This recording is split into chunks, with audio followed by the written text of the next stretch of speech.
ఇక 9 మంది ఎమ్మెల్యేల పరిస్థితి ఇలా ఉంటే గద్వాల ఎమ్మెల్యే కృష్ణమోహన్ రెడ్డి తాను కాంగ్రెస్ లో చేరలేదంటున్నారు. కండువాలు కప్పడం ఒక గౌరవమని, తాను ఏ పార్టీ కండువా కప్పుకోలేదని, స్పీకర్ నోటీసులకు ఆధారాలతో సహా సమాధానం ఇచ్చానని మోహన్ రెడ్డి తెలిపారు. ఆ నోటీసులకి సమాధానం కూడా నేను చెప్పడం జరిగింది. ఏ ఇంటర్వ్యూలో కూడా నేను టీఆర్ఎస్ పార్టీ కాదని చెప్పలేదు.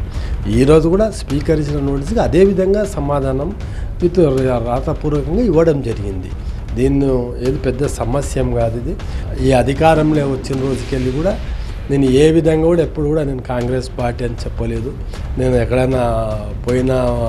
ఎక్కడైనా గాంధీ భవన్లో ఇవ్వలేదు, ఎక్కడ కూడా కాంగ్రెస్ పార్టీ ప్రోగ్రాంలో పాల్గొనలేదు. గతంలో ఉన్న నాయకులు ఈరోజు అధికారంలో ఉన్న నాయకుల దగ్గర పోయి కలవడం జరిగింది.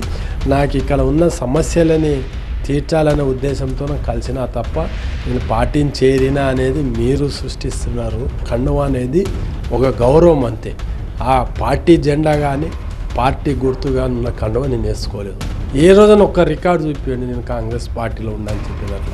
నేను ఏమేమి చేసినానో ప్రోగ్రామ్స్ ఎక్కడ పేపర్ కటింగ్స్ కానీ అవి అన్నీ కూడా ఈరోజు గౌరవ స్పీకర్ గారికి ఇవ్వడం జరిగింది.